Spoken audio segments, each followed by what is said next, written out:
Hey guys, it's Matt. Thanks for downloading episode 10 of the Obsessive Viewer podcast. This week we were talking about our favorite canceled TV series, and we went off on a bit of a tangent about spin-offs, but it was a good episode. And once again, me and Tiny were joined by our friend Mike, who called in from Evansville to join us. He's quickly becoming the Ted Mosby to our Marshall and Lily, if you will. And yes, I'm fully aware that I just compared me and Tiny to a married couple, but let's just move past it, guys. Couple quick notes before we get started. In the end segment, I make reference to the movie Coffee Town, but I incorrectly refer to it as the Funny or Die movie. It's actually College Humor.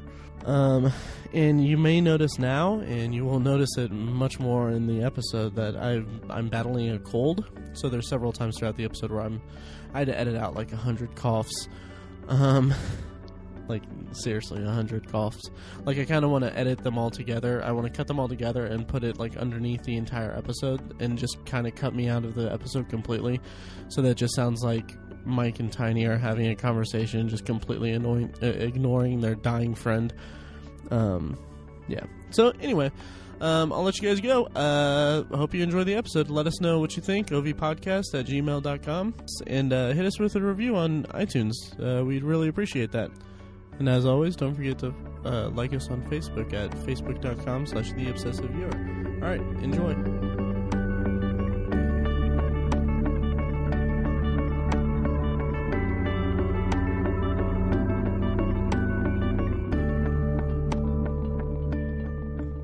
These days, the internets are flooded with crowdsourcing, like Kickstarter bringing back shows from the dead. Some have been gifted a second chance, but some shows, unfortunately, have not. Canceled shows, and that's what we're talking about today. I'm Mike in Evansville, on Twitter at IamMikeWhite. I'm joined, of course, by your hosts, Tiny at Obsessive Tiny, and the guy in charge of the Obsessive Viewer, Matt at Obsessive Viewer on Twitter. So, guys, what canceled shows are you into? All of them. Oh, yeah. All of them? I have kind of a complex for saving, for attaching myself to shows that have no future. It's my... They're doomed. Yeah, it's my version of just bad relationships. But I guess they are bad relationships. They are, and it's one of those things that whenever a show starts, like this past season, I started watching Bates Motel and Under the Dome, and both of those are freshman series, and I watched them and I reviewed them for the site. But my whole thing is that it's hard to get into a show in its first season because there's that constant threat of being canceled. So, like I've had shows that I've watched 4 episodes of, and then it's just been completely dropped from the schedule. Mm-hmm. That is a really morbid sense of entertainment consumption. Yeah. I don't know if I want to try this because it might be canceled. Right. That's why first seasons get canceled, because you are not alone. Exactly. Yeah, and it's I fault the networks because they don't give them a shot. I mean, I understand it's a business, but it's also entertainment. You need to have room to grow. I mean, no one's gonna hit the mark right, and it's on their first go. Like, it needs to build an audience. Mm-hmm. Right. Yeah. Especially with a modern audience, the way audiences are now. Oh, it yeah. doesn't just happen overnight. Yeah. I agree. Yeah. So let's get the ball rolling. What's the first show on your guys' list? Go ahead, Mike. Well, I'll start with one actually that is not a favorite of mine. But I kind of just wanted to talk about this because it is a spin-off of a favorite show of mine, and that's Joey, the 2004-2005 classic. Joey, starring Matt LeBlanc as Joey Tribbiani, a man who spent several years of his life in New York. Did he grow up in New York? Oh, yeah. Yeah. I think he did. I guess he's got the accent. Yeah. So Totally. in New York, moves out west after all of his friends marry off, and decides to pursue acting even further. He lives with his sister, played by Drea De Matteo, and who has a son and I don't remember the son's character's name, but it's Paulo Costanzo. Yeah. Who I remembered from Road Trip. Yeah, Road Trip. Yeah. Who and is a completely different character. Mm-hmm. And I was thrown from the beginning because I was expecting the stoner guy from Road Trip, who I thought was really funny and authoritative. But this kid was like a little wimp kid that Joey kind of had to show the ropes in terms of getting women. Yeah. Interesting. So, it lasted 46 episodes and was canceled. Yeah. Yeah. Got a full 2 seasons. Well, I had no idea. And was canceled. I've never seen 1 second of it, by the way. Was canceled at the end of its 2nd season. It was justified in its cancellation. It was probably overdue too. Yeah. And it brings up. I watched maybe 3 episodes total. And it brings up just to be clear, I saw the entire first season and then I didn't watch it. Okay. You poor bastard. No, it's one of those. It brings up an interesting point that I feel like I loved Friends. Friends was one of my favorite sitcoms. We've talked about it, all that. But it brings up an interesting point that when they're planning a spinoff for a character that's in a popular show, it comes as a detriment to that final season of that show. Yes. Because you see, like in the Friends finale, everyone has closure. There's like, okay, yes, Chandler and Monica have their babies. Ross and Rachel are back together. Phoebe talks about having a baby of her own with Mike. That was his name, right? Yeah, with Paul Rudd. Yep. Yeah. And then there's Joey that's like, oh, hey, I have a chick and a duck now. It's funny because on one side that's true to the character. Yes, it is. And I'm glad that he kind of ends up a way that we might have expected him to, but on a show that is that it was ended with such a pretty bow on purpose, you would have liked to have seen him get his big break or something, a bigger break. Oh, yeah. Right. I don't know. Even have him. I mean, I understand. It's a double-edged sword because the ending was good because he stays in New York. Nothing really changes for him, which he's kind of a static character. He's kind of that kind of character that he doesn't need to change. Right. But I mean, I still would have liked something that's like, oh yeah, I got a job in L.A. I'm going to be moving to L.A. It's going to be great. Sure. Yeah. Yeah. Well, isn't he supposed to live in the Bing, the Geller Bing attic? Yeah. Isn't that the plan? Or the garage or something. Yeah. So, yeah. I didn't like it for obvious reasons. Yeah. Interestingly enough, it was very Joey. I mean, Joey remained Joey, but of course the whole point of Friends was the ensemble. Right. And without the group, it just does not work. It turned into man, at the risk of sounding racist, it turned into a show about being Italian. I mean, there were 3 Italian characters on the show, a family. Yeah. 3 characters clearly trying to be distinct from having 6 characters also didn't work. And I liked Joey because I like Joey, but the nephew and the sister just didn't work. Yeah, just didn't work for me. Ugh. Was it like even funny, really? I don't remember. Oh, it was in 2004. So basically, no. I might have laughed. Is it a Marta Kaufman, David Crane? Were they the producers? That's a good question. I think they were. Probably. I don't know if they had as much hands on it as they did with Friends, but yeah. Well, either way, I do remember it being menial laughs, right? And then just saying by the end of it, ugh, this is not the same. Right. It's like hearing from a friend that you've known for a while, but them just having a horrible idea or having like a horrible joke that's just not funny. I mean, I know you guys probably experience that with me on a daily basis, but it's just kind of like that. Like, I feel like the laughs that you get from Joey are just kind of like you're appeasing a friend. Yeah. Like, yeah, that was great. But yeah, that's a good point. Yeah, but Matt LeBlanc went on to better things. I haven't seen episodes, but I've heard good things about it. He did. I watched 4 or 5 episodes of episodes, and it was really good. It was really funny. Nice. Nice. I've heard it's good. Yeah.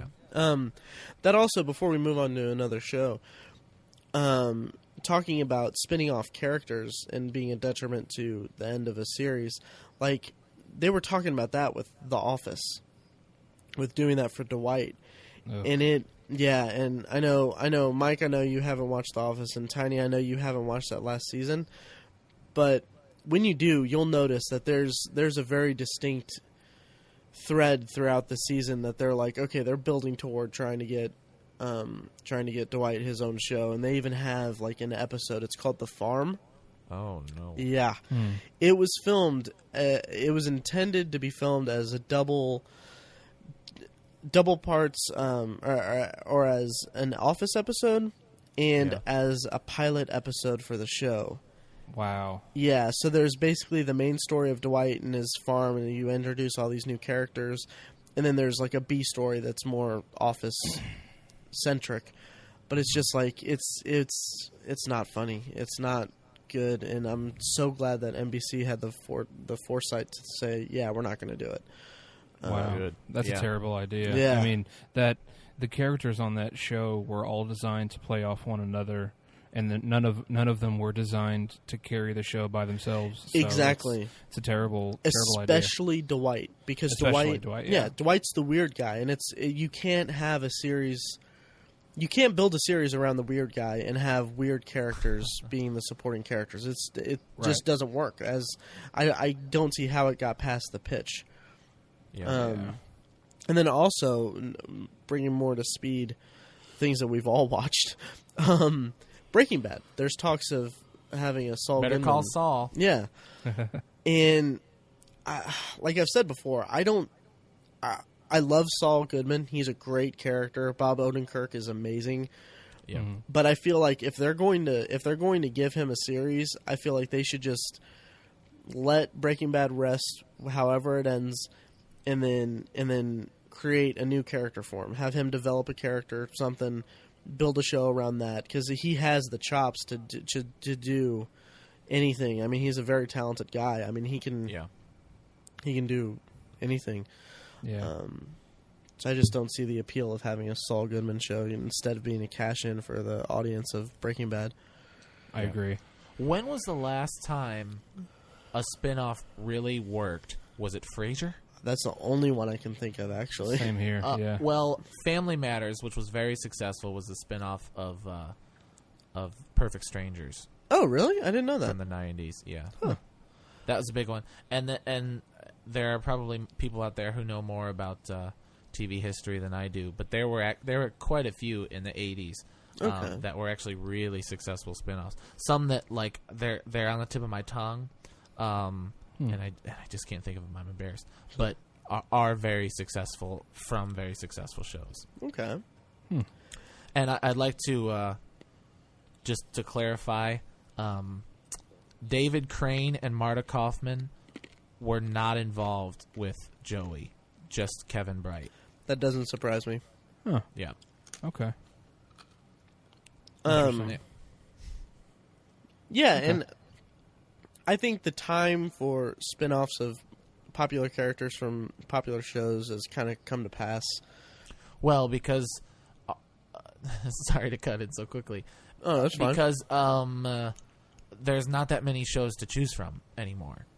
True. I mean, good sitcoms begat good sitcoms back in the 80s and 90s, so there just aren't as many sitcoms anymore, and it just doesn't happen. Laverne and Shirley are from Happy Days. Oh yeah. Daria is from Beavis and Butthead. Angel is from Buffy the Vampire Slayer. That was successful and a little more recent. This is the one I was looking for. Rhoda was successful. Rhoda? From the Mary Tyler Moore Show. Oh, I got nothing. Yeah. There's also Mork and I think it was it Mork and Mindy? No, Joni Loves Chachi was spin-off. Yeah, spun-off but from that was Happy not Days. successful. It wasn't? No. I see. I don't know. No. Yeah, Tiny. What are your thoughts on spin-offs and the like? I pretty much agree with you guys. They're kind of a bygone concept. I think Mike made a good point that there's just not as many shows to choose from anymore. And I think that's true to an extent. I think it's also the fact that television just isn't quite as successful as it used to be. Like if you look at it, it still makes a ton of money, but when you look at, compared with inflation and all that stuff, I don't want to get into the math, but compared with inflation, it used to be so much more lucrative than it is now. Yeah. Well, networks did anyways. Exactly. Once cable, once cable went basic and premium, that just changed the game so much. So I think it's just a changing market now. It's so different that I don't think that the market doesn't lend itself well to spinoffs. It is. You're right. And I'll go you one further and say that it's mostly just sitcoms getting the raw end of that deal. Because it's like, it's cable shows, but it's also network reality shows, which are so cheap to make. I mean, there are 3 late night TV shows on every night. So it's just too many. It's just too many of those types of shows, and not people writing good shows. Right. That's true. So. And I would also bring in the argument that I think it's also somewhat due to the quality of shows. Because scripted shows, when they're good, they're very, very, very, very good. Like these days, we're in kind of a it's been called like the golden age of television. Yeah, and it's kind of that thing where you don't really need spinoffs because the shows stand up well on their own.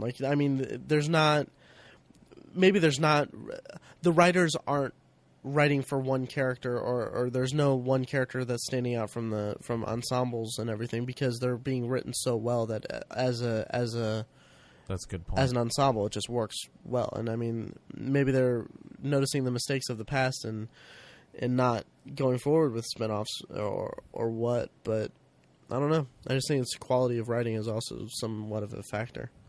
You're right. True. Yeah. I do miss sitcoms though, man. Me too. Yeah. You have different mediums too of reaching audience. It's so much easier now to reach a specific audience. Yeah. Given the different mediums you have between, 30, 40 years ago, it was just all you had was straight network TV. Yeah. But now you have basic cable, premium cable. You can just do a show on the internet or on put it on YouTube if you want, which people have actually done, or Xbox Network, whatever, and of course Netflix. So it's evolved so much. That's true. Should we move on to another show? We probably should. We're getting a little long-winded. Tangent over. Yeah. On the spinoffs. So anyway, Joey was terrible. Yeah. That's my nice. Tiny, what do you want to bring up? My first one is Aaron Sorkin's Studio 60 on the Sunset Strip. Yes. It had one season back in, I think, 2006 or 5, somewhere around there. Mm-hmm. Mm-hmm. It was a fun little show. It was about a sketch comedy television show, like in the vein of Saturday Night Live, that took place in L.A., and it was just about how they all interacted with each other, and it had a lot of great characters on it. That show was actually an example of a very good show that got canceled, at least in my opinion. I know Matt has some thoughts on it, but I do. Well, I'll get into that in a minute. You go ahead. I am totally, I'll say early here that I am very biased towards Aaron Sorkin. I think he's a god, essentially. He's especially, amazing. As a writer. He's incredible, which is all he really does. I guess he doesn't really direct or anything, but he's just incredible. I will admit that his style is fantastical. That's the word I like to use, because it's just it's fantasy. People just aren't that quick-witted. I've never met a person that's as quick-witted as all of the characters on his shows. Right, and they don't stop and take a breath, or they don't say or anything like that. Right. Like there's much so that when Jack Nicholson screams, "You can't handle the truth," his face is red. Not because he's angered, but because he's out of breath. Right. Sorkin, you can't handle the truth. Yeah. And like it gets to the point where, like in The West Wing, there's a point where, like the head of the legal office of the White House, and then like the chief of staff of the White House, and several other of White House employees are having a continual argument about the history of like theater and stuff. Like they're discussing the Sondheim plays or whatever. Like it's throughout the episode. I'm like, why would these people have such a detailed and extensive knowledge of Sondheim plays? Like it doesn't make any sense. Like if they, if they have an extensive knowledge of history or something, that makes sense. But why theater? Right. And it's because Sorkin's a theater nerd. That's why. Yeah. Exactly. But yeah, and Studio 60 has plenty of that. It's for example, there's a really great episode about what were they called? The Hollywood 10, the blacklisted writers. Yeah, that sounds right. Or the Hollywood 6 or something like that. Yeah. That's a really cool episode that actually fits with the topic because it makes sense that these, the show Studio 60 has a lot to do with people behind the camera as well as the actors. So it makes sense that the producers and the writers would know about the Hollywood 10. So it was a fun show, and I think it deserved a lot more acclaim and a lot more of a chance than it got. But it wasn't marketed very well, and for some reason it just never really found an audience. So it was. Have you watched it, Mike? I watched maybe 2 episodes, and I don't remember it at all. I remember it being the loser of the. I was going to bring this up. SNL turned into shows series. 30 Rock is what I'm talking about. It's the dramatic 30 Rock. Yeah, it premiered the same year as 30 Rock, and I think I mean, 30 Rock was kind of struggling in ratings in the early days anyway, but I think it just, I don't know. It did, but that was right after Mean Girls, and Tina Fey could do no wrong. Right. Mm-hmm. So I feel like no matter which was the better show, Tina Fey was going to win that battle. That's not to say it wasn't deserving in the early seasons. I don't know because I didn't watch it, but people seem to love it, and I have nothing against Tina Fey. But I'm just saying, I think she was destined to win. Yeah. Plus, to win. Plus, 30 Rock had the muscle of Lorne Michaels behind it. Well, yeah, that's true. But and it was NBC. Yeah, that's true. Studio 60 was ABC. NBC. It was NBC as well. Was NBC as well? Yep. Really? I'm pretty sure. Wow, that's just. I think so. I think it was. That sounds right, actually, but it's kind of weird. Why would they greenlight 2 shows that? Yeah.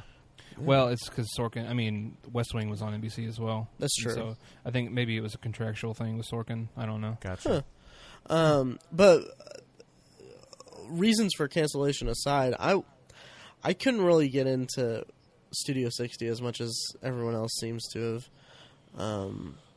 Like I know our friend Greg is a huge fan, and he always gives me crap for not.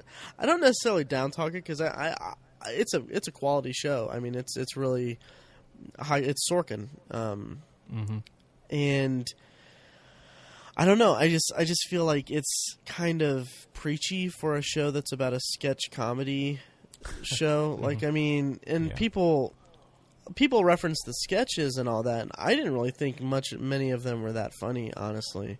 I mean, yeah. Well, the same could be said for actual Saturday Night Live. That's true.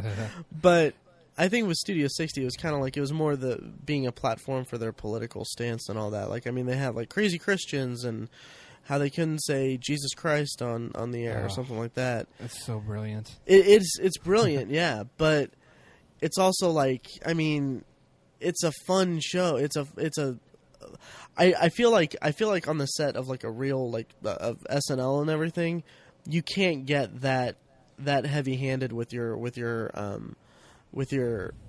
voice or whatever, or with what you're saying, because you have to put out a show every week, and it's kind of if you get that into your meanings and all that, it's just kind of it would just burn out quickly. Yeah, agreed. I agree with that. My counter argument to that would be that the stance that the show takes, Studio 60, the stance that it takes is a romanticized version of sketch comedy, because in Studio 60, the show within the show is like infused with pop culture, which SNL used to be that. You know, it used to be on Mondays, people would stand around the water cooler and talk about the funny sketch from Saturday Night Live. You know, that's how it used to be that way. And Studio 60 continues that stance, but I think when the show was made, that's not how it was viewed anymore. Sketch comedy had definitely peaked, and it was on a huge downward spiral, and it's just not as it didn't make as much sense for a new audience watching Studio 60 on the Sunset Strip to apply that template to the show, because it's just not as influential anymore. It's not infused with culture like it used to be. So do you think the show was 10 years too late, 6 years too late? I don't even know if it's that. I don't know if the timing even would have helped it really, or it was behind the times or something like that. But I don't know. I think it just couldn't find an audience. It was that's my opinion. It just couldn't find an audience. It wasn't marketed well either. That was a huge issue, because I had never even heard of it until it was on DVD. So it's funny you say it's a romanticized version of that, and it is, and that's indicative of Sorkin, because I mean, West Wing is a romanticized version of The West Wing, and then even The Newsroom is a romanticized version of journalism, I would say. Yeah. So Studio 60 works for a lot of people, and it just didn't really work for me. I might try to revisit it at some point, but okay. Yeah. I'll kind of be the middle ground and say I don't remember it enough. I only have a few images from it, and it might just be because it's Sorkin, but like when I close my eyes and think of Studio 60, I see Bradley Whitford and Matthew Perry walking. Witty, witty, witty, witty, witty. They stand still. Matthew Perry keeps walking. Bradley Whitford, quippy line. Yeah. Yep. That's fairly accurate. Yeah. That's not bad. That's not negative toward that show. I'm just saying that's all I remember. Right. Yeah. I'll just end it off with a quick comment on the show that if I had watched it live, I would have been absolutely furious at its cancellation, because the last 4 episodes, it's actually a 4-part story, and it's about one of the characters has a younger brother who is in the military, and he's deployed to Afghanistan, and he gets captured by the Taliban, and it's a 4-part episode about that, and that story is the strongest emotional reaction I have ever had to a television show. Wow. Yeah, literally, I like had to pause it because I was like crying so hard. Wow. And, I think it's because I'm really close with my brother, and I put myself in his shoes, and I was like, if that happened to me, I would absolutely go insane. I would just lose my mind. And so just the emotions that it was able to evoke for the last 4 episodes, I would have been so furious at the cancellation. So just wanted to throw that in. Yeah, I might Makes sense. I might check it out. Okay. Matt, I have a feeling you're going to talk about something, I don't know about Tiny, but that I'll have a lot to say. Not this time. Not this time? I'll do that. What do you have first? In a couple ones. This one will be really quick because I know neither one of you. Tiny might have watched it. I might have forced Tiny to watch it, but it's the show that I referenced or that got canceled just suddenly. Drive. Anyone? No, I never Bueller? watched it. No. It was a show. It was kind of a serialized show on Fox that was basically Nathan Fillion played this guy who gets whisked or his wife is kidnapped or is taken away or disappears, and he gets roped into this cross-country road trip. This cross-country race, kind of like Cannonball Run kind of stuff. Okay. It's like kind of this clandestine race, and he's in it for his wife, and as a concept, it was intriguing. It was actually pretty cool. It was really cool. And it was from I want to say that Joss Whedon was a producer, because it was, but I think the showrunner was. I don't know who it was. It may have been Joss Whedon. I think it may have been a Joss Whedon show, but I think it was also more of a Tim Minear show. Who he was a writer on Firefly, which we'll probably get into later in this episode. I've never heard of it. But you said it canceled? It was canceled? Yeah. Weird. But Tim Minear, he was actually responsible. He was the credited writer for one of my favorite episodes of Firefly and one of the best episodes of TV I've seen. It's Out of Gas, but we'll get into that later. But with Drive, it was a fun show. It was kind of goofy, kind of cheesy, the characters weren't that great. It had some people, like it had a young Emma Stone. Also, the guy that played Dr. Connors in the original Spider-Man, Dylan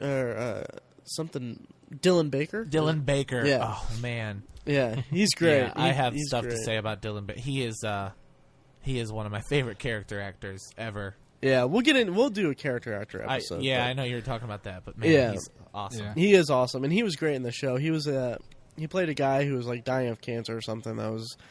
That took his daughter on in this race or whatever as just hey, I'm fun before I die kind of thing. Huh. But the interesting thing about it was that it was on Fox. It premiered in 2007, and what they did was one of the worst cases of just schedule mismanagement and just complete short-sightedness on a network's standpoint. It was in Fox, you say? Yeah. It was on Fox, and it was at a time when 24 was huge. And 24, basically, what they were doing with 24 premieres was they were having two night premieres, pretty much. And they were having like one night would be like a Sunday night would be 24, 2 hours of 24. And then the next night, Monday night, would be 2 hours of 24. So basically, I mean, it was it was so it was basically a way to get into 24's season and keep going. Mm-hmm. And 24 at that point was an established series. What they did with Drive was they took that basic principle and applied it to a new series. So basically what they did was they had a 2-night premiere for a show that no one knew or whatever. So I mean, who's gonna spend 2 nights on a new show? Like that. And they basically had like 2 episodes. They had 1 episode Sunday night and then 1 episode Monday night. And then they expected it to take off like 24 did. They expected it to have 24's numbers, and when it didn't, after a few weeks after that, they just canceled it. Wow. And it was just. I mean, it deserved better because it could have been a fun summer series or something. Huh. Yeah. But I mean, as a show, it was just okay. But I mean, just to add, I looked it up, and Joss Whedon had nothing to do with Drive. Okay, so it must have just been Tim Minear then. Yeah, just Tim Minear. Yeah. But yeah, and I mean, it was just, Nathan Fillion is such a likable guy that it was cool watching him do his thing, and it was a fun show, and they released the last 2 episodes online after it was canceled, but it was just, I don't know. It bugged me. It really bugged me that they thought that it would be that they used that show as an experiment for programming like that and they expected it to work is just even more mind blowing to me. But we can move on to other shows because I mean I that's pretty much all I have to say about Drive. So Mike, what's next on yours? Well, the first thing I wanted to talk about happy endings, but we kind of covered that and how good that show is in our sitcom episodes. Yeah. And so I'll just say it's a travesty that was canceled. But I'll take your Nathan Fillion and run with it and offer Firefly. Yes, Firefly. Now, Firefly for me, I am so way late in the game. So late, in fact, that I only caught the show I finished watching it this summer. Jeez. Wow. That is to say, a couple months ago. Now, what happened was I borrowed the DVDs from a friend 2 years ago, and I wanted to make sure that I would get those back to him. Like I'm not, you know how sometimes you'll borrow something from a friend and it'll be, well, now that's yours. I'm not one of those guys. Like if I borrowed something from you, I'll give it back. So I borrowed Andrew Parton. If you listen to this at all, thank you for Firefly. But I did get it back to him. So I watched Firefly, and at first I was a little thrown. At first, to be honest, I was not hooked. Let me change that. The first episode I was hooked. The second episode I was not so much, and I'll explain why. all along the show had been described to me, or I had read, I guess described to me, a Star Wars Western. Yeah. Okay? Yeah, okay. Now, that got me excited, and I'm sure they picked that description of it to get me interested, of course, because I love Star Wars. The problem is, I thought it would be more serialized and that it was one long epic. But instead, it was totally episodic. It is more Star Trek Western. Okay.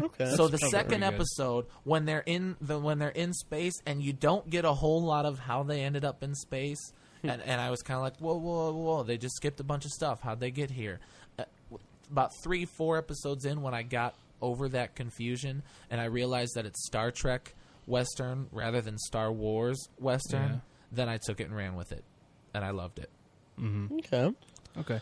And I thought those first 2 episodes were a little bit slow as well. Like I didn't. Bit. You don't really get hooked till like the 3rd or 4th episode. That's how I feel, anyways. Gotcha. Yeah. Okay. Yeah, with my experience with Firefly is, and briefly, just real quick, Tiny, I will get you back your DVDs. Now I have a, because I have a I'm looking at a stack of DVDs right now. It's basically a bunch that are Tiny's. But anyway, Firefly, like I mentioned this earlier, that it has perhaps one of my favorite episodes of any TV show. It's a bottle episode where it's called Out of Gas, where you jump into the episode and you see a flashback of Mal, Nathan Fillion, pretty much shopping for a ship, and then throughout the episode he's dying. He's been shot. He's running low on oxygen. He's going through the ship trying to figure out how to save everyone's lives or whatever. And throughout it, he's just having flashbacks to how he met each member of the crew and all the main characters. And it's just a really great piece of TV writing, I would say, because it's a great way to show a backstory for the characters. It's a great way to show like the gravity of the situation, and how it shows it strengthens the connection between Mal and Serenity, the ship. Yeah. And I just love that end scene where it goes back to the, I guess, spoiler alert, but I mean, it goes back to the flashback of him shopping for the ship, and the salesman guy's like, yeah, this one will never let you down. She'll be with you forever. And then you see that he's talking about another ship, and then he sees Serenity. Right, the whole episode he's pitching this other ship to him. Yeah. And then he sees Serenity, and he's like, what about that one or whatever? Yep. And it's just a great episode. I love it so much. It's probably, well, definitely for me, the highlight of the series. Mm-hmm. Totally. And I feel like my early critique of it, if the show would have lasted the planned 7 seasons, was it the plan? Whedon has said that he had 7, either 7 total or 7 more. I can't remember which it was, but the word 7 is in there. It's ambitious. It is ambitious, a little too ambitious, I guess. Mm-hmm. And I bet we would have gotten more of the serialization I would have wanted. Yeah, I agree. definitely. But definitely interesting show nonetheless. Mm-hmm. He also said that Wash and Zoe are 2 characters that he never would have broken up, which I think is cool, just because he likes how good they are together, and I thought they were that's too. That's true. Definitely, and I think the longevity of the story is pretty well exemplified in the follow-up movie of Serenity, because if you look at the plot of that movie, it would have been, the movie's great, but to see that plot played out over 5 or 6 seasons would have been awesome. Better. Oh yeah, so cool. The whole explanation of the creatures would have been really cool. I actually haven't seen the movie. I was going to ask. Oh, really? Yeah. I haven't. And I'm glad I didn't spoil it for you. Thank you. It's kind of this weird mix of, if I watch it, then it's over. Okay. Yeah. Like if I watch it, it ends a specific way. Like I feel like I have this idea of where it goes in my head, and I just don't want to watch it. It's a mix of that and a mix of I haven't had time to sit down and watch it. I think it's on Instant. I think it is too. Yeah, it's definitely awesome. It's definitely cool. Totally. Yeah. Yeah, Chiwetel Ejiofor is in it. Oh, nice. That's yeah. Yeah, she's awesome. Huh. Cool. Yeah, Move so on. Firefly was good. Yeah, I was going to say, Tiny, what's next on yours? Next on my list is a show. I bet there's a lot of people who haven't even heard of it, but it was a show on Showtime called Brotherhood. Yes, you were a huge, huge fan of that show, I remember. I am a very big proponent of it. I think it's Is almost that like the docu-series about the Mormons? wow. Wait, that's Elder. Jeez. Never mind. You can edit that out. I might keep it in, actually. Hilarious. No. It's I would say it's not quite on par with The Sopranos, but it's very Sopranos-esque. Okay. It's because it has to do with organized crime. It has a lot to do with family. Obviously, it's called Brotherhood. It's an amazing. Ironically, when I mentioned Studio 60, I said one of the biggest connections I had to the show had to deal with a storyline about being brothers, and this show Brotherhood is about being brothers. So I'm kind of repeating myself there, but it's even if you have any family at all, you'll appreciate the show because it's basically about these two brothers. It's set in an Irish neighborhood in Providence, Rhode Island, and it's just about how both of these two brothers kind of operate on two separate sides of the law. One's a gangster, and the other's a politician, and how they kind of have to.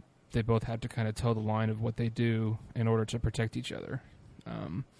And the brothers are played just immaculately well by Jason Isaacs and Jason Clarke. Mm-hmm. Incidentally, the show takes place in a region that's known for a distinct accent, and both of the stars, one of the stars is British and the other one's Australian. It's kind of funny. But they both do great justice to the accents. That you wouldn't be able to tell at all. But the show had 3 seasons, and the third season was, thankfully they were able to conclude everything, but you could tell it was really rushed. It would have been nice to see it play out at a proper pace, but at least you got closure at least. Okay. But just the cast is just the best part of it. Let's see, Ethan Embry, who doesn't have a super impressive career. That's right. He does. He played Russ in a vacation movie. That's right, he did. But he's not particularly noteworthy, I Right. guess. No, you're right. At least not for dramatic roles. Right, No. right. But he, I feel uncomfortable saying he's the standout of the show because the acting is so good, but he is. You will barely recognize the evolution of his character. He's so great in the show. He plays a cop who's friends with the brothers. It's an amazing show. I can't say enough about it. It's really great. Have either of you guys seen any of it? No, I've seen one. I've seen the premiere, the pilot episode, and I just kind of. I don't think I was in the right frame of mind to watch it. Right. So I mean, maybe I'll give it another shot because I trust your opinion. Mm-hmm. But I don't know. I'm just so busy. But yeah, it sounds really good. And it's a very unique setting. I mean, I can't think of too many shows that take place in Providence, Rhode Island. That's true. And it's similar to The Wire in the way that Providence is sort of the unofficial main character of the show. Okay. In a way. Okay. So it's really good. I highly recommend it. All the acting is just phenomenal. Awesome. Okay. Cool. Yep. Shall I move on to mine? My next It's one? yours. Your All turn. right. Let's see. I have 2 left. I'll go with this one. Will be brief. Jack and Bobby. I joke about this show because I watched it as a when it aired the one season. It was a WB show that lasted a season, and it's an interesting study because it's an intriguing concept for a TV show, and it's kind of a shame that it fell victim to being on not necessarily being on the WB and being confined to a teen drama, but just the fact that it didn't take off. because it's a teen drama, but it's basically the show opens with like the future, like a documentary on a president. President, I can't remember that. I think McAllister. Bobby McAllister. Yeah. President McAllister, and so basically the entire series is like vignettes from the future of this documentary about his presidency, and then the show is about his childhood. So, and it kind of goes into like kind of teen drama territory, which it's fine sometimes, if that's what you're into. But I'm not going to justify Dawson's You Creek. definitely are into that. From time to time I am, because it's kind of fun to watch that kind of stuff. But it was an interesting take on it, and the characters played off each other well. I don't remember any of the. I actually know one of the actors' names, and only because there was a guy who was friends with Tiny and my brothers, named Matt Long, who the actor's name in the show was Matt Long. So anyway, he actually popped up in an episode of The Newsroom. But anyway, it was an interesting show. It was an interesting show. I liked it. It was kind of funny, kind of toward the end, that they basically had played up this not hidden character, but this kind of this like their father, like he was kind of away. So they finally had the big episode where he was came back or whatever. They went to visit him, and I could tell that they were trying to get like a big guest star, but the best that they could do was Lou Diamond Phillips. God, that's so mean. Yeah, I mean, The best they could do. I mean, Lou Diamond Phillips is a fine guy. I mean, he was actually in a couple episodes of 24 in season 1. He was actually really good. Mm-hmm. But I mean, I just you could tell like it was the WB, and they wanted a big star for that big role, and like yeah. So let me get this straight. Mm-hmm.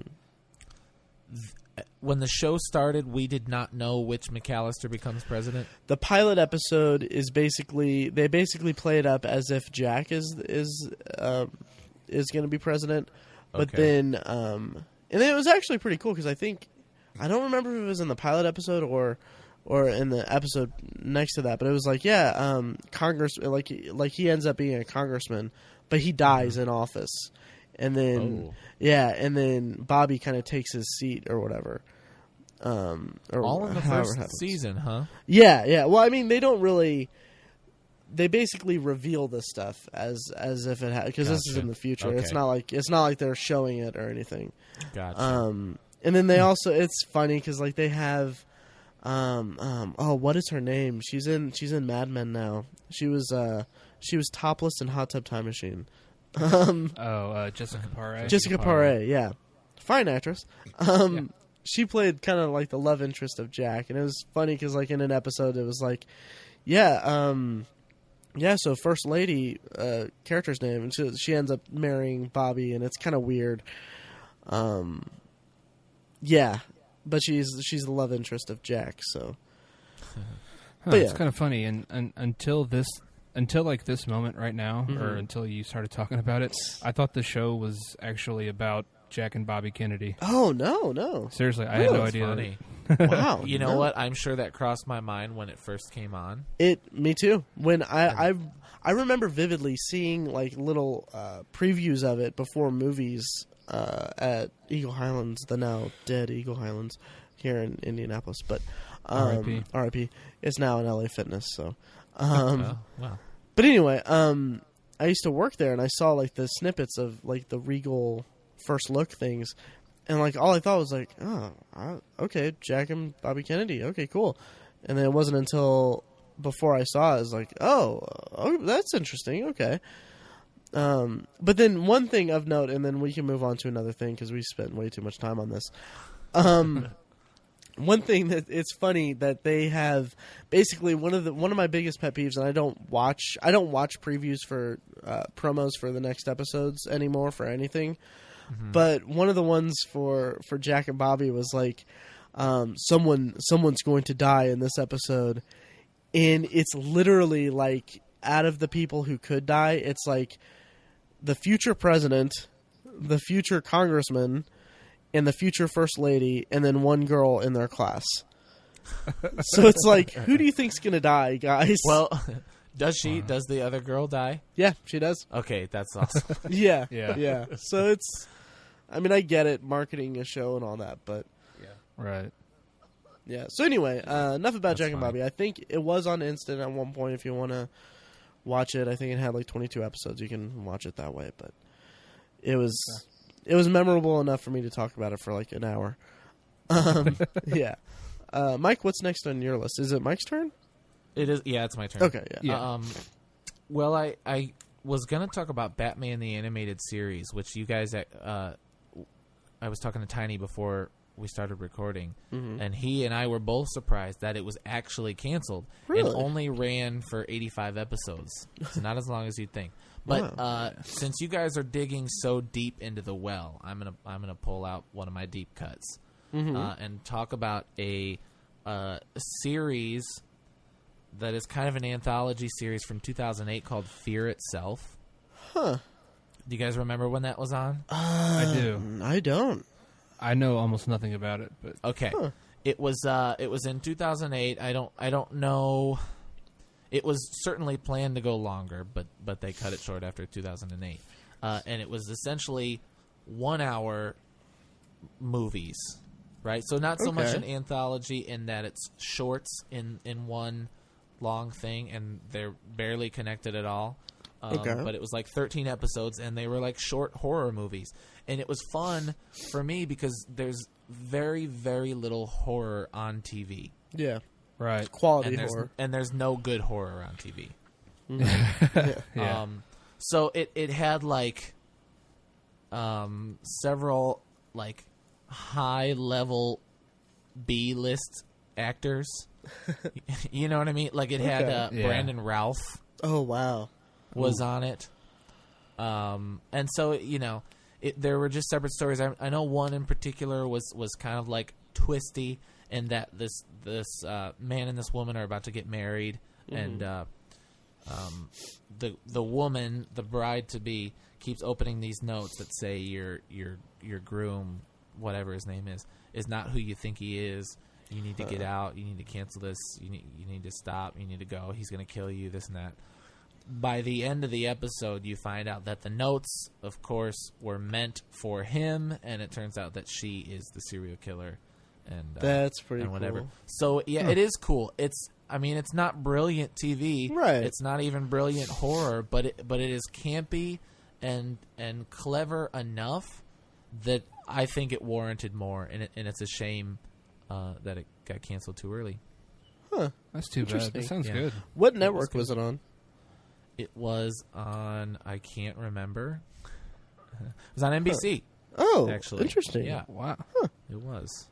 Okay. And I don't know what day it ran or what time it ran. I just watched it other Right. times. So, but it was good. It was like there was the episode with Brandon Routh. They moved into this town, and like the town was a cult or something like that, and they tried to get out, but they couldn't. That was really okay. cool. There were ghost stories. There were creature features. Nice. Yeah, it was good. I really liked it a lot. That sounds cool. Huh. Yeah, I wish I would have seen it now that you mentioned it. I have no memory of it. Yeah. That sounds pretty cool. Okay. So that's my pick. Canceled, Nice. That canceled sounds- before its prime. Go ahead. Yeah, that sounds like it should have ended up on cable. Like It cable would have been a totally. better medium for it. Absolutely. Okay, so Tiny, what's next on your list? This is actually my last one, and Nice. I know you watched it, Matt. I don't know if Mike did, but it was a show that had one season on FX. It is called Terriers. Yes. It's actually another Tim Minear show. That's right, and he wrote one of the better episodes, or one of the best episodes of the season. Oh yeah, that's right. Wow, I completely forgot about that. He wrote the episode where it's flashbacks. Yeah. Yeah. Yes. Yeah. It was like the 11th or 12th episode. Yeah, I didn't mean was- to step on your toes there, but yeah. No, that's cool. Yeah. Um, But that was a really good show. That it was, I would say, almost 100% a victim of marketing. Yeah. And that's pretty much admitted by the heads or the executives of the studio and the network. They said that they just, I mean, also I know Tim Minear and some of the other people involved with the show said that it was, they should have, the name was kind of stupid. Yeah. Just calling it Terriers. It was too vague, and it didn't, the allegory didn't, or like the symbolism didn't really play through. Right. And that's true. Yeah. For our listeners, give a rundown of what Terriers is. Terriers was like, it was almost like a noir show. It was about this group of private investigators who I think it took place in San Diego, and it was just about them. It had a linear storyline, an overarching storyline, but it was also episodic at the same time. Yeah. And I think with some time, it would have the linear story would have taken precedence, and it would have been a great show, a really great show. It really could. But the first season was a little bit episodic. It had some, but the episodes they were good. It was interesting stories. Just these two guys solving these little crimes here and there, or these little mysteries. It was just a great show. Donald Logue was the lead. Yeah. And gosh, I can't think of the other guy's name. Oh, you can't? Really? Interesting. I can't off the top of my head. I forget it. Michael Raymond James. There you go. Who he was the bad guy in the first season of True Blood. Right.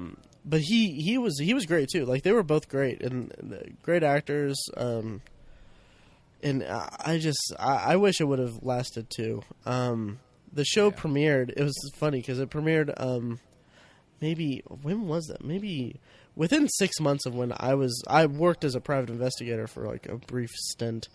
So I was kind of like, oh, cool, a PI show, and I've done that before. They're like me. They're like me. I'm also a recovering alcoholic. I'm not, but yeah. But anyway, so I kind of had that attachment to it, and plus, you mentioned it's a Tim Minear show, and he was a big part of that. But it was also more Sean Ryan's and the guy who wrote Ocean's 11. I can't think of it. Me neither. But it was kind of their baby. And Sean Ryan, I'm a huge fan of from The Shield. He made The Shield, and that was another show that actually was. They actually changed the name of The Shield to The Shield from. It was originally called The Barn, and they were afraid that people weren't going to know what it was about.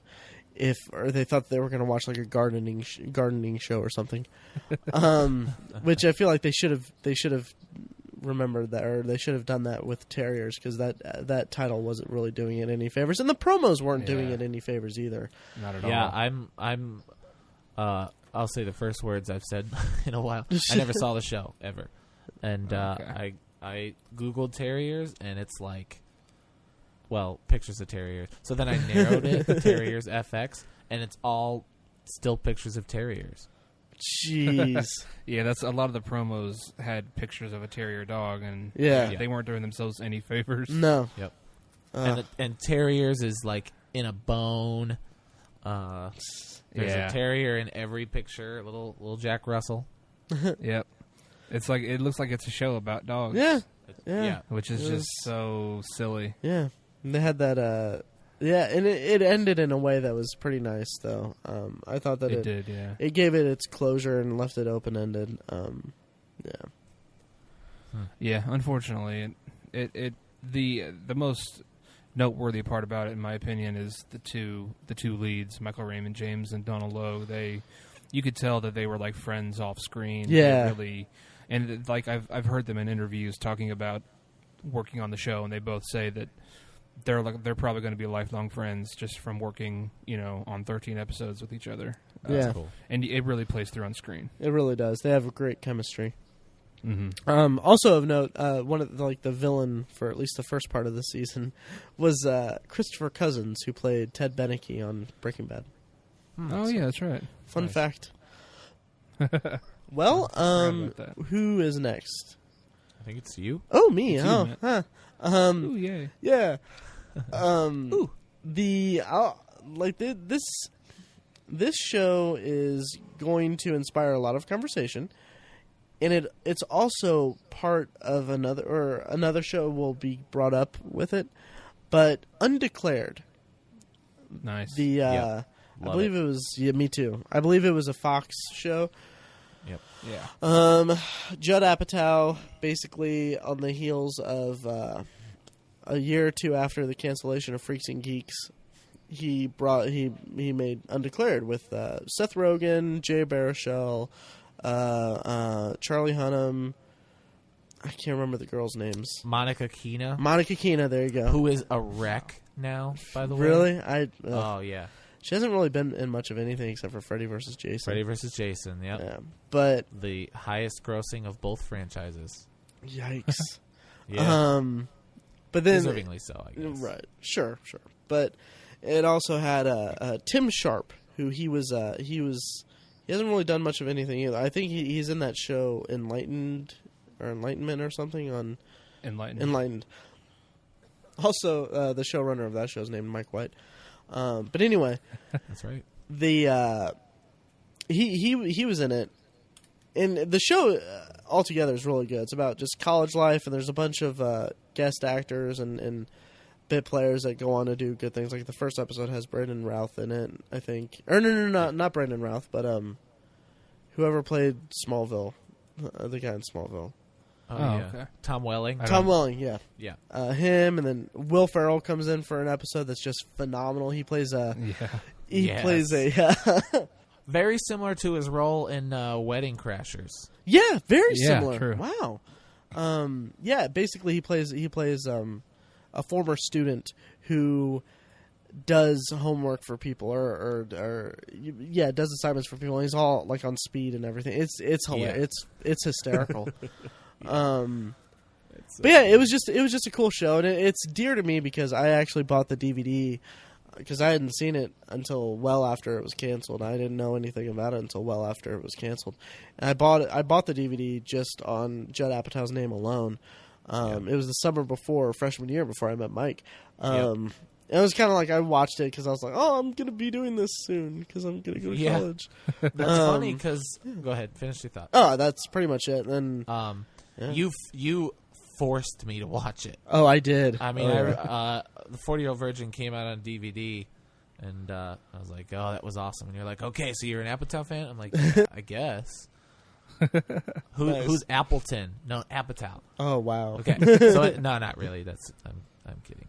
But anyway, you told me to watch Undeclared, and the funny thing is, I remembered watching either the pilot or the second episode when it aired. Oh yeah, and being like, oh, okay, this show's all right, and then and never catching it again because I feel like it moved around, and then of course was just canceled after most of the season. But anyway, similar to how you felt about it, I watched it that freshman year, and while it is not a real depiction of college whatsoever, right. At least our college experience that year, but it was still I definitely connected in that way. And it's hilarious. I've since watched it a couple times through. Mm-hmm. Me too. It was a great introduction to, at least for most people, an introduction to Seth Rogen and Jason Segel, who were both really funny on it.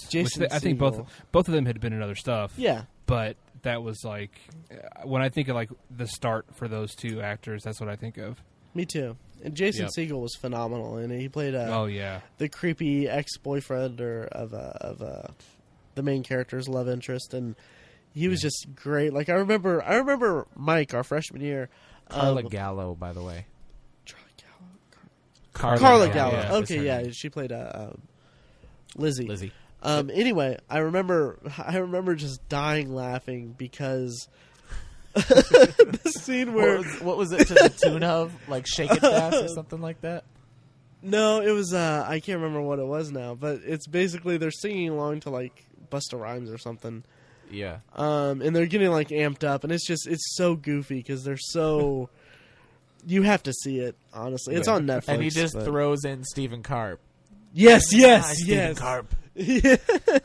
I I wish I could remember the song. Me too. See if you can put a clip in there. Yeah, I'll throw a clip in here. Here. Yeah, here you go. Lock up the store. Eugene, let's go. Danger! Stephen Carp! Danger!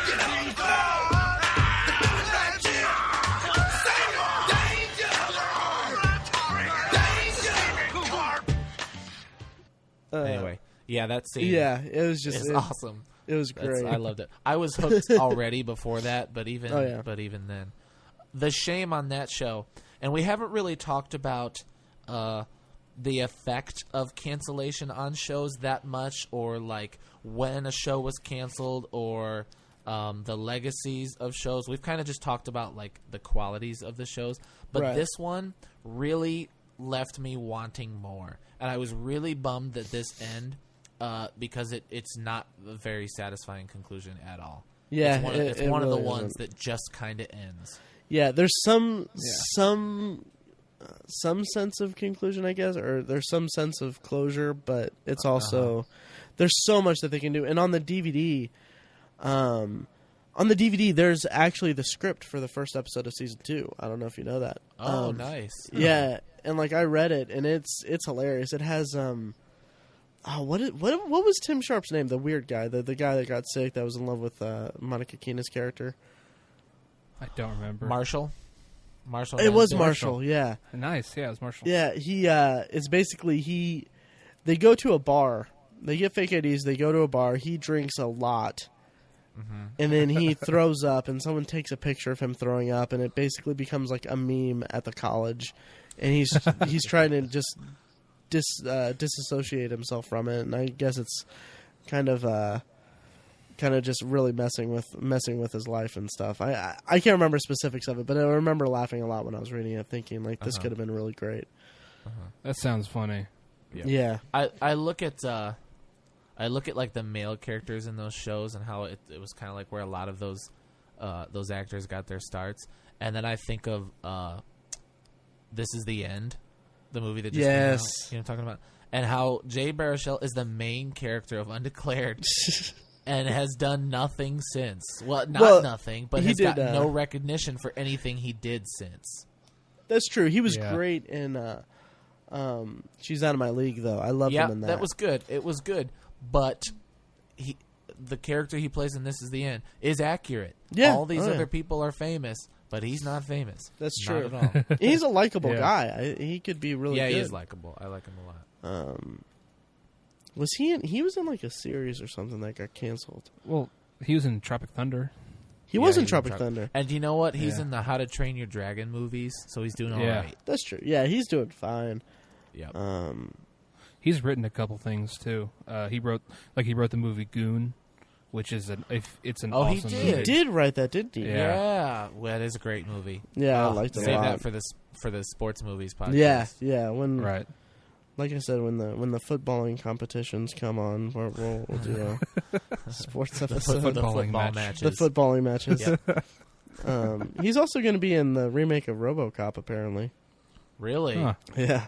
I'm getting. You know what's weird? I'm getting more excited about that as it gets closer. Really? Interesting. I really like that Joel Kinnaman or whatever his name is. Okay. I think he's awesome. Huh. We'll see how the movie is. I don't know. Right. But I really like him a lot, and Gary Oldman's in it. Sam Jackson's in it. See, I haven't been following it that closely. Yeah. So it'll be. I'm looking forward to it. I mean, I liked it originally, so it should be good. Real quick about Jay Baruchel. He was in a Canadian movie called Good Neighbors with Scott Speedman, and I can't remember the girl, but it was awful. That movie is so horrible. It's basically there's 3 people in this apartment building who in the surrounding area there's a serial killer or something. And so they're basically like they just meet or something, and they basically suspect each other. The 2 guys do, and it's just like Scott Speedman plays this guy in a wheelchair who's kind of like Jay Baruchel's convinced that he's lying about being handicapped or something. It's really stupid. It's a really stupid movie. But yeah, Jay Baruchel. Go ahead, sir. I was gonna say Jay Baruchel was also in $1 Million Baby. That's true. He is. Yeah, it's one of the brothers or something like that, right? So, Mike, you were wrong. What? Just that, kidding. that he hasn't done anything? Right. Yeah. No, I know that he's done plenty. I'm just kidding. Yeah. I just mean he's not famous. Right. Right, he's not. I totally get what you're saying. I kind of base it on my my scale of if I asked one of my students who this actor is, whether they know him or not. Yeah. Okay. You know what I mean? And they would not know who Jay Baruchel is. Probably not. That sounds like a tough skill, though. It is tough. Yeah. They don't know a lot. Right. Stupid kids. A lot. A lot. Yeah. Mike, do you have any more on your list? I do. I have plenty. How much time do we have? We're running at about an hour. We're running 10. Yeah, we're running a little short because I know you said you wanted to get off here pretty soon. And we're running short. How don't we do like an hour 15? Yeah. I mean, I was just saying. I mean, you said that you wanted to be done here in like 15. I got 20 minutes. Okay, I'll that's have to be cool, in bed by 9:30. I'll do another one. Okay, cool. Go ahead. I'm gonna go back deeper into the vault again and talk about a rarity. Do you guys remember the show Erie, Indiana? Yes, Totally. I totally do. I almost missed this on the nostalgia episode last week, and then I thought of it afterwards. And then when you mentioned that we were doing the canceled series, this one popped into my mind. Perfect. Erie, Indiana is a weird show. Well, clearly it's a weird show. Right. But its airing schedule was very strange. It originally aired from 91 to 92, where I caught maybe an episode of it.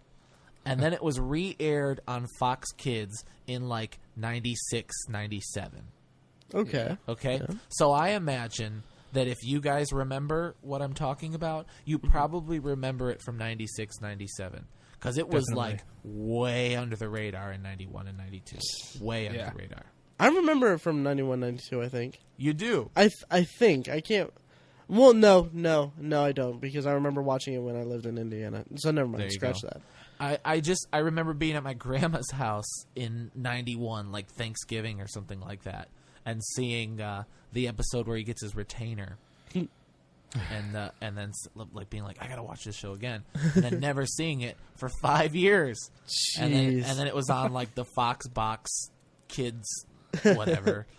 Wow. And I was obsessed with it. So anyway, it's for those not in the know, it stars this kid named Omri Katz, which if you've seen the movie Hocus Pocus, which is another nostalgia movie. If you've seen Hocus Pocus, he is the star of that movie.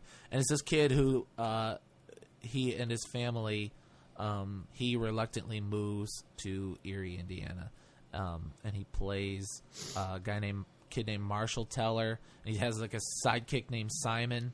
And and they just do adventures and stuff. And weird stuff happens. Mm-hmm. Essentially. Yeah. There's the pilot.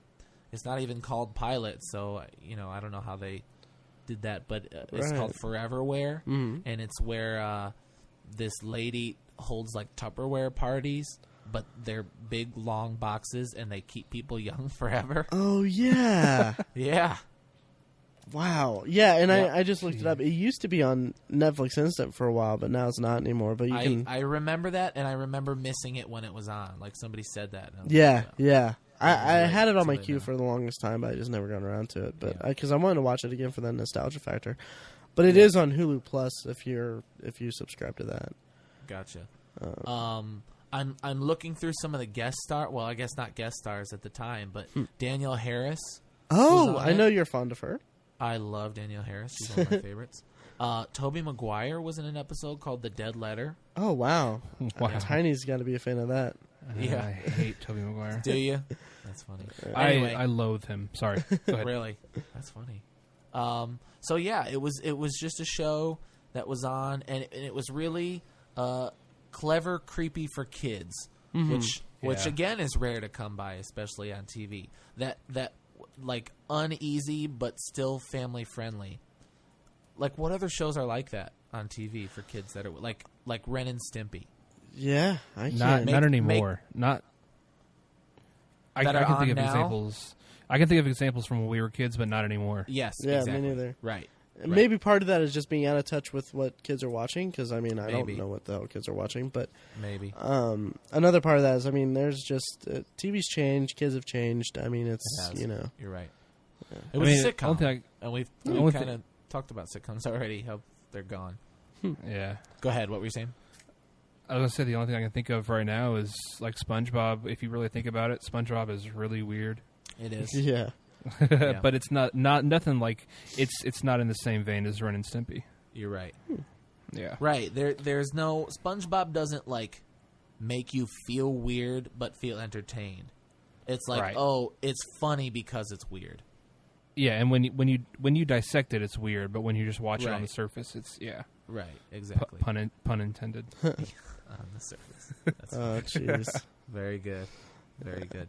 So it lasted 19 episodes both times, 91 and 92. Mm-hmm. And then it was... They followed it with Erie, Indiana, The Other Dimension, Oh, which was canceled immediately. Wow. Huh. Well, that's a Shut down shame. before its prime. Yeah, 15 episodes. Okay. Yeah, do you, because I'm out, do you guys want to talk about Freaks and Geeks briefly? We could, but Sure. I'm not even that familiar with it. Yeah, I love it. People love it. People love it. I love it. But honestly, I think Undeclared, it just kind of is better for me. Yeah, I agree. Yeah. me too. I mean, I watched the one episode, and I was hooked in one episode of Undeclared, but I was not hooked with one episode of Freaks and right. Geeks. And they're different beasts. I'll have They to are, watch you're Freaks right. and Geeks again. You're right. But yeah, both are just great displays by Jason Segel. Yeah, really. And James Franco was great in Freaks and Geeks as well.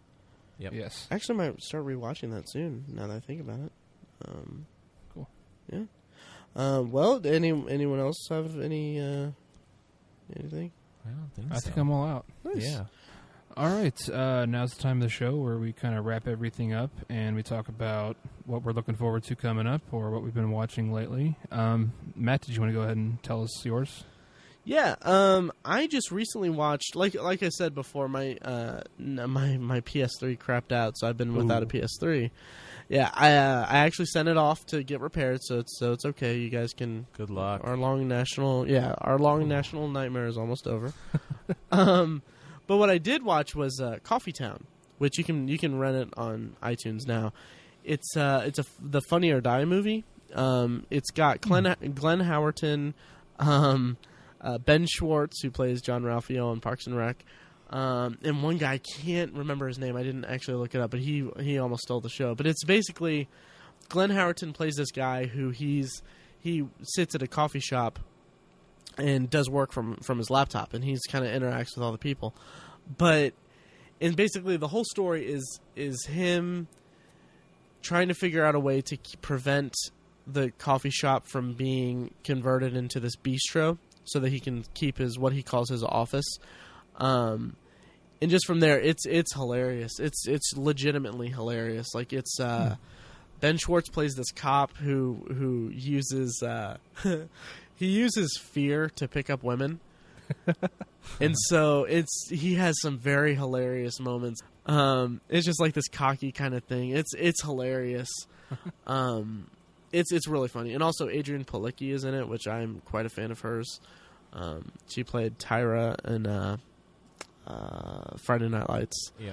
And she plays kind of the love interest. But it's hilarious. It's on iTunes if you want to rent it, like $4, but I'm sure it'll go on Netflix. Go ahead. Isn't Josh Groban in that? Yes, Josh Groban is in it, and he's actually hilarious. Nice. Yeah, he butts heads with Glenn Howerton a lot, and Okay. it's hilarious because he's kind of the guy. He's an employee of the coffee shop who he's like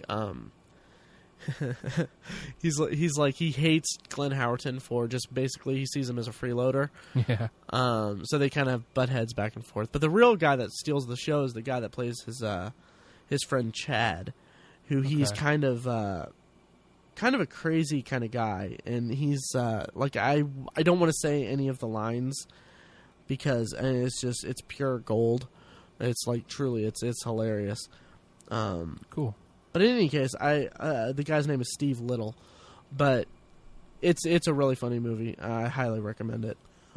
When you mentioned Coffee Town, so stupid. You can cut it out if you want. The first thing, because do you like how I set up my jokes? By the way, yeah. When you said Coffee Town, the first thing I thought of was like it was some kind of sequel to the 1973 blaxploitation flick Coffee, starring Pam Grier. She got a body men would die for, and a lot of them did. Wow. I think there were actually crickets outside the window. Wow. Really, the first thing I thought of was Coffee. Like, I wanted to make a Pam Grier joke, but you beat me to it. You beat me to to telling about the actual movie you were talking about. All right. Well, I'm glad that you shared. So this was the last episode Mike will ever be on the podcast. Just kidding. But yeah, I recommend it. And the only thing this Steve Little guy was in, I'm only saying this really for Tiny's benefit, was that he was in Hearts in Atlantis. He played a low man. Oh, okay. I think it's kind of cool if you're a fan of Stephen King. But anyway, yeah. So let's see, who's next? Who wants to go next? Tiny, what about you? Just real quickly, I saw a preview for this movie. Something I'm looking forward to coming up. We saw a trailer for it when we saw Elysium. The movie is called The Monuments Men. Yes, it looks really cool. It's directed and written by George Clooney. And also he stars in it, of course. It's about a crew of like a unit of these soldiers during World War II who they go around Europe and they try to recover and protect like renowned works of art that's attempted to be stolen by the Nazis or destroyed by the Nazis. And apparently it's based on a true story. It looks really cool. It has an amazing cast. It really does. George Clooney. Matt Damon? Yeah, George Clooney, Matt Damon, Kate Blanchett, Bill Murray, John Goodman, Jean Dujardin, Bob Balaban. Just a great cast. It looks really good. Oh, yeah. I'm looking forward to that. Academy Award winner Jean Dujardin. Yep. Right? Yeah. Mm-hmm. Yeah, so that looks good. Mike, how about you? Well, you can give me crap for this if you want, but I am actually highly anticipating Jobs. Really? Okay. Yeah. Interesting. I am looking I haven't forward seen to the it. trailer yet. Directed by Joshua Michael Stern, who hasn't directed anything that I care about at all. But I really do genuinely like Ashton Kutcher. I might be in the minority of people of our ilk.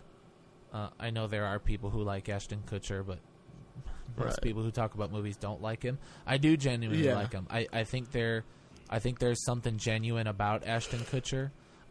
It's almost like he is self-aware of the fact that he is like a model turned actor, and he can't help that he's beautiful.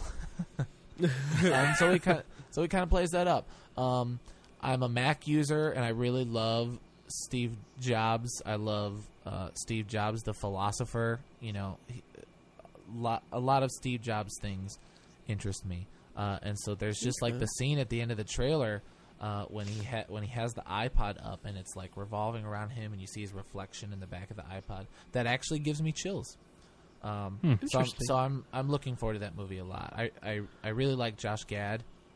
I was gonna say I'm a big fan of his too. That's one of the things I was also in it. So I think it should be good. I'll give it a chance at least. We'll see. Yeah, I haven't seen the trailer yet, but I've been waiting for Sorkin's version because he was hired to write a script for a Steve Jobs biopic, but I don't know what the status is of that. Last I heard, I think he was having trouble with it actually. Yeah. Mm-hmm. Plus, he's got the newsroom kind of going, so I'm not sure how. I'm not sure if that'll happen or not. Right. But I hope it does. Right. Yeah. Totally. Yeah. All right. I think that's about it for this episode. Unless you guys had anything else you wanted to say. Nope. Just I need to get ready for work. Alrighty. All right. Well, thanks for listening tonight, everybody. As always, you can check our past episodes on iTunes, or you can go to the website obsessiveviewer.com. There's also all kinds of other content on there, movie reviews and all kinds of stuff about TV and movies. If you want to reach us, you can send us an email at ovpodcast@gmail.com, or you can reach all three of us on Twitter. I am at ObsessiveTiny, Matt is at ObsessiveViewer, and Mike is at I am Mike White. And don't forget to give us a review on iTunes, or just shoot us an email about anything you want us to change, or we'll probably ignore it. And then, as always, thanks for listening, and that's about it. Thanks for listening. Thanks, guys. All right. Thank you, guys.